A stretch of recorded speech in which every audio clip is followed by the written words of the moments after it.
Sir ఈరోజు declaration మీద సంతకం పెడితేనే లోపలికి వెళ్ళాలంటూ కూడా పురంధేశ్వరి గారు కానివ్వండి కూటమి నేతలు అంటున్నమాట, మీరేమంటారు? దేశ చట్టం ప్రకారము ఒక అన్య మతస్థుడు కానీ లేకపోతే ఇతర మతస్థులు అని మీరు మాట్లాడుతున్నారు. చట్టంలో ఒకసారి దేవుడి గుడికి వెళ్ళిన తర్వాత ఒకసారి ఆల్రెడీ ఇచ్చున్నాడు ఆయన.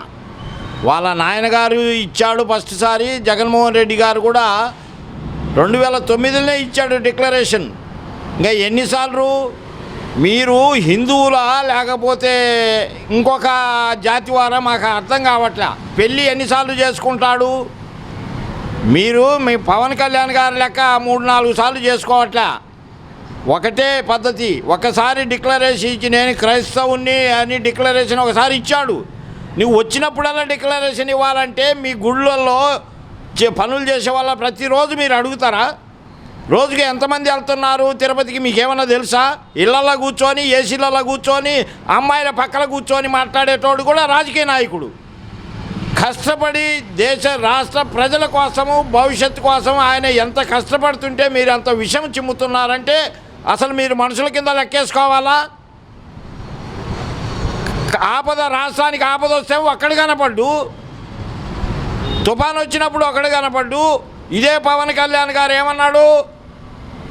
స్టీల్ ప్లాంట్ ఉద్యోగస్తులందరినీ మీరు బయటికి రాండి నేను వస్తానన్నాడు. వాళ్ళు బయటకు వచ్చారికి ఇంటికి పోయాడు. ఈడు మాట్లాడతాడా ఇవాళ? ఇక్కడ తుఫాను వచ్చి జనాలంతా 7 రోజులు 8 రోజులు వాటర్లో ఉంటే ఈయన వస్తే ఈయన చూడడానికి ఇంత పెద్ద అందగాడు లేడని ఈయన చూడడానికి జనాలు ఎగబడతారా? పిచ్చి కూతలు కూస్తున్నాడు. చేతగానివాడు ఏదో అంటారు చూడు వంక, అటువంటి వ్యవహారం మాట్లాడొద్దు. ప్రజలలోకి రాండి. ఇవాళ సింగనగర్కో పాయకాపురం ఆ ఏరియాలో లిస్టు రాశారు, 100లలో లిస్టు రాశారు. పార్టీ పరంగా ఎస్సీ ఎస్టీ బీసీ మైనార్టీలకు 20 మందికి ఇచ్చి 80 మందికి మీరు ఇబ్బంది పెడుతున్నారు. అదేమంటే నువ్వు వైఎస్ఆర్సీపీకి ఓటేశావు. ఇది ఎంత దౌర్భాగ్యమైన రాష్ట్రం పరిస్థితిని తీసుకొచ్చాడో చంద్రబాబు నాయుడు గారు. నీకు మంచిది కాదు చెప్తున్నావు. నువ్వు అనుకుంటున్నావు నేనే రాజును, మక్కలు ఎరగొడతాను పక్కలు ఎరగొడతాను అంటున్నావు. మరి ఈ 100 రోజులలో ఎంతమంది మీద దౌర్జన్యాలు జరిగినాయి? ఎంతమంది నువ్వు పక్కలు ఎరగొట్టావు, బొనికలు ఎరగొట్టావు చెప్పు. పిచ్చి ఆలోచనతో మాట్లాడి మీ ఇష్టం వచ్చినట్టు చేస్తున్నారు. ఎస్సీ ఎస్టీ బీసీ మైనార్టీలు మేముగైనా తిరగబడితే ఒక్కడు కూడా రోడ్డు మీద తిరగలేడు, గుర్తుపెట్టుకోండి. ఎస్సీలకైనా తిరగబడితే ఒక్కడు కూడా రోడ్డు మీద తిరగలేడు. మీరు ఆ పరిస్థితికి తీసుకొచ్చారు. లడ్డులో 5 సంవత్సరాలు గవర్నమెంట్ అప్పుడు ఎక్కడ రిపోర్టు కంప్లైంట్ లేదు. మీ గవర్నమెంట్ వచ్చిన తర్వాత వచ్చిండొచ్చు, ఇబ్బంది కాదు. కాకపోతే ఏంటంటే అది అర్థం చేసుకోవాలి. 5 సంవత్సరాలలో ఎక్కడ లడ్డు మీద కానీ తిరుపతి మీద కానీ ఒక్కడ కంప్లైంట్ ఇచ్చినో లేడు. వాడు ఆ బీజేపీ నాయకుడు అక్కడే ఉంటాడు. ఒకడు ప్రతి డిబేట్కి వచ్చి మాట్లాడతాడు.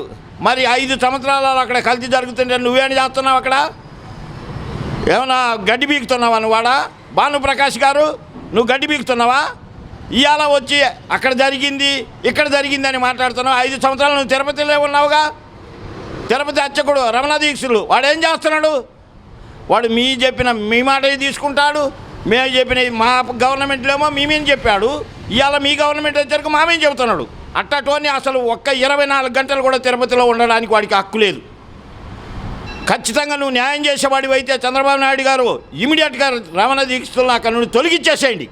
అసలు వాడు బ్రాహ్మణ కులానికి పుట్టాడో లేదో ముందు వాడిని కనుక్కోండి. వాడి డిక్లరేషన్ ఇవ్వమండి. ఎంత తప్పు అనుకున్నావు? అది మీ గవర్నమెంట్ ఉన్నప్పుడేమో మాకు చెప్పాడు పింక్ డైమండు గుంతలు తవ్వుతున్నారు గుప్త నిధుల కోసమని అబద్ధాలు చెప్పి మా గవర్నమెంట్ వచ్చిన తర్వాత ఇప్పుడు మేము వాడికి సరైన, ఎందుకంటే జగన్మోహన్ రెడ్డి గారు ఎన్ని కులాలు మతాలు ఏది ఉన్నా కానీ మనందరికీ సమానమని ఆయన చేసే వ్యక్తి. క్రైస్తవుడు అయినంత మాత్రాన రాష్ట్రాన్ని ఏలకూడదని ఎవ్వడూ అనడానికి వీలు లేదు. భారతదేశంలో పుట్టిన ప్రతి ఒక్కడు ప్రతి కులము even last SC ST BC minority కులస్తుడు కూడా రాష్ట్రాన్ని ఏలడానికి ఆ హక్కు ఉంది. నీకేం పేటేట హక్కు లేదు. మీరేం ఓసీలైనంత మాత్రాన రాష్ట్రాన్ని ఏలాలనేది ఏమి లేదు. గుర్తుపెట్టుకోండి. లాస్ట్ కులము క్యాస్ట్ కింద లాస్ట్లో ఏది రాస్తావో వాడికి కూడా హక్కు ఉంది, రాష్ట్రాన్ని పరిపాలించే హక్కు. ఓటేసే ప్రతి మానవుడికి ఆ హక్కు కల్పించారు. డాక్టర్ బిఆర్ అంబేద్కర్ కల్పించిన హక్కులను మీరు కాల రాస్తున్నారు. మీరు అనుకోబాకండి మేము శాశ్వతంగా మేము ఉంటామని. శాశ్వతం అనేది ఎవరికి శాశ్వతం కాదు. ఇవాళ మేము పక్కకు వచ్చాము, మీరు ఎక్కారు, రేపు నువ్వు వెళ్ళిపోతావు, మేము వస్తాం. ఇదే ఒకరికొకరు విద్వేషాలు పెంచుకుంటూ వెళ్తే రాష్ట్ర పరిస్థితి ఏమవుద్దో చూసుకోండి. మీరు ఈ 100 రోజులలో బీహార్ కన్నా అద్దుమానంగా తయారు చేశారు మన రాష్ట్రాన్ని. ఒకటి పోయారికి ఒకటి, ఒక ఇష్యూ పోయారికి ఒక ఇష్యూ. ఎందుకు మీకంత కక్ష? ఎట్లా మీరు గెలిచిందేమీ లేదు. ఈఎంలు మేనేజ్ చేసుకొని గెలుచుకున్నారు. మీ వల్ల మేము ఛాలెంజ్ ఇస్తున్నాం. ఏ దమ్మున్న మగోడో ఎమ్మెల్యే రమ్మను, నేను ఓట్లతో గెలిచినాను, ప్రజల ఓట్లతో. మేము రిజైన్ చేస్తాము, మీరు రిజైన్ చేసి రండి. మీరు ఒకప్పుడు మా మీద రిజైన్ ఛాలెంజ్ ఇచ్చినారుగా, ఇప్పుడు ఇస్తున్నాం. 26 జిల్లాలలో జిల్లాకు ఒకరిని రిజైన్ చేయించండి. మీరు కింద గెలుచుకుంటే ఇంక మేము పర్మనెంట్గా మాట్లాడడం మానేస్తాం. ఓట్లేసి తీసుకుంది లేదు. మీరు ఈఎంలు మేనేజ్ చేశారు, ఎక్కడెక్కడ చేశారో మొత్తం మా దగ్గర లిస్టు సహా ఉంది. కాకపోతే ఏంటంటే ఇప్పుడు కోర్టుకి వేశారు, అది కోర్టు పరిధిలో ఉంది. ఈవెన్ ప్రధానమంత్రి మోడీకి, అమిత్ షాకు కూడా తెలుసు. ఉండవల్లి అరుణ్ కుమార్ క్లియర్గా చెప్పాడు, 20 లక్షల ఈఎంలు మిషన్లు మోడీ దాచిపెట్టాడు, అవి ఎక్కడున్నాయో చెప్పమని మోడీని. ఎలక్షన్ కమిషన్ అడిగితే నాకు తెలియదంటాడు, మోడీని అడిగితే ఉన్నాయంటాడు. ఎక్కడున్నాయి? నిన్న ఈ 3 రాష్ట్రాలకు పంచింది నువ్వే కదా. ఆంధ్రప్రదేశ్కి, ఒరిస్సాకు, అక్కడ నుండి మహారాష్ట్రకు కొన్ని ఈ బాక్సులన్నీ పంచింది మీరే. మీరు ఇదే గిన జరిగితే రాబోయే రోజులలో ఈఎంల మీద ఎవడు ఒప్పుకోడు. అఖిలేష్ యాదవ్ క్లియర్గా చెప్పాడు, అగర్ 80 का सीट 80 महीने जीत लिए तो तभी मैं ఈఎం का कोई एक्सेप्ट नहीं करूँगा बोला. మీరు గుర్తుపెట్టుకోండి.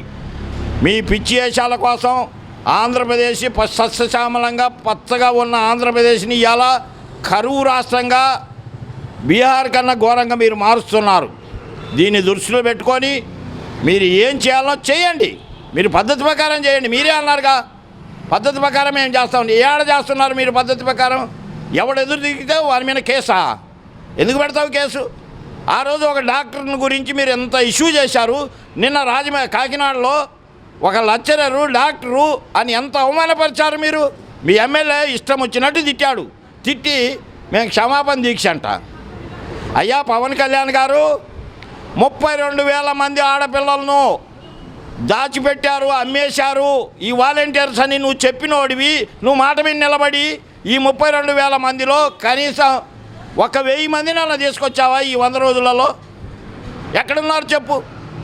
తీసుకురాగలుగుతావా నువ్వు? మా శ్రావణ్ కుమార్ అడిగే మాటలకు నువ్వు ఒక్కదానికి సమాధానం చెప్పని నీ వల్ల లేదు, మీ వల్ల కాదు కూడా. శ్రావణ్ కుమార్ క్లియర్గా అడుగుతున్నాడు. ఇప్పుడు మీరు వచ్చి 100 రోజులైంది, ఇప్పటికే 6,000 మంది చిల్లర అమ్మాయిలు మిస్సింగ్ కేసు ఉంది. ఎక్కడున్నారు వాళ్ళు? మేము నిలదీస్తాం. అదేమనంటే మాల వేసుకొని అయ్యగారు మాలలు ఉన్నాడంట. కరువు వస్తే మాలల, తుఫాన్ వస్తే మాలల, ఇష్యూ వచ్చేరకు మాలలోకి వెళ్ళిపోతావు. కాబట్టి మీరు దృష్టి పెట్టుకొని మాకు వీటన్నిటికి సమాధానం చెప్పండి. మీరు సూపర్ 6 పెట్టారు కదా, సూపర్ 6 ఒక్కటన్నా అమలు అయిందా? ఒక పెన్షన్ తప్ప సూపర్ 6 ఒకటైనా అమలు అయిందా? మీరు చెప్పండి. మంచి ప్రభుత్వం, మన ప్రభుత్వం అని బోర్డులు కనిపిస్తున్నారు. ఎవరింటికి వచ్చి బోర్డులు కనిపిస్తున్నారు? మా ఎస్సీ ఏరియాలకి రాలేదే, బీసీ ఏరియాలకి రాలేదే. వస్తే ఆడవాళ్ళే చెప్తారు మీకు సమాధానం, కరెక్ట్ అయిన సమాధానం చెప్తారు. వాళ్ళు చాటలు, చెప్పులు, చీపుర్లు పట్టుకొని కూర్చొని ఉన్నారు మీకోసం. ఎప్పుడు వస్తాడా నా ఇంటికి ఈ స్టిక్కర్ కనిపిస్తాడో వాడి సంగతి చెబుదామని. ఇది చాలా తప్పు. ప్రభుత్వం వచ్చింది, చేసుకోండి, బ్రహ్మాండమైన పరిపాలన చేయండి, మాకన్నా ఎక్కువ చేయండి, దానికి మేము ఒప్పుకుంటాం. కానీ ఇదేంటి, ఎవడు మాట్లాడితే వాడిని మక్కలు ఎరగొడతా, పక్కలు ఎరగొడతా, ఇవన్నీ కొట్టడానికి ఇక్కడ గాజులు తొడుక్కొని లేరు. నువ్వెట్ట పుట్టావు ఆంధ్రప్రదేశ్లో, మేము అట్టాకు పుట్టాం.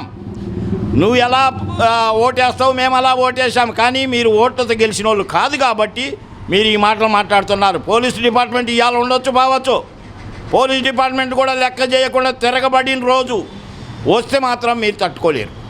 అంతదాకా తెచ్చుకోవద్దు. జగన్మోహన్ రెడ్డి గారు డిక్లరేషన్ ఎప్పుడు ఇచ్చాడు? 2009లో ఇచ్చాడు. ప్రతిసారి డిక్లరేషన్ మీద వంకబెట్టి మీరు ఆపుతారా? ఇవాళ ఆపి చూడండి ఏమవుద్దో. ఆయన్ను తిరుపతిలో వెళ్ళకుండా తిరుపతిలో పూజ చేయకుండా మీరు ఆపి చూడండి. మీరు చేసిన ఆ వాయిస్కు, ఆ తప్పుకు క్షమాపణ ఏడుకుంటే పోద్ది. నువ్వు ఎన్ని వేషాలు వేసినా సూపర్ సిక్స్ అమలు చేయకుండా జనాలను పక్కదారి పట్టించడానికి రకరకాల ఇష్యూ చేస్తున్నారు. ఇది మామూలు ప్రభుత్వము అని మీరు అనుకుంటే సరిపోదు. ఎప్పుడైతే ఎస్సీ, ఎస్టీ, బీసీ మైనార్టీలు 40% ఆల్రెడీగా మేము ఓటు వేసి ఉన్నాము జగన్మోహన్ రెడ్డి గారికి. రాబోయే రోజులలో 80%కి వెళ్ళిపోద్ది, 40 డబుల్ అవుద్ది. మీ అడ్రస్సులు గల్లంత అవుతాయి. ఆ రోజు మళ్ళా తిరిగి వస్తే ఏం జరుగుద్దో ఆ రోజు మీకు మేము చెప్పగలుగుతాం. మీరు ప్రతి ఒక్కరిని ఎవడు మాట్లాడితే వాడిని బెదిరిస్తారా? ఏ జన సైనికులే సైనికులా? జన సైనికుని ఇంటి పక్క మా సైనికులు లేరా? ఒక్క మాట తలుచుకుంటే మా సైనికులు, జన సైనికులు తిరగడానికి కూడా ఇబ్బంది అవుద్ది. మీరు రౌడీలాలు వచ్చి కర్రలు పట్టుకొని దారిన పోయేటని కొట్టడం కాదు. మగవాళ్ళు అయితే పేరు చెప్పి రావాలి, అరే పలానోళ్ళు ఇంటికాడికి వస్తామని.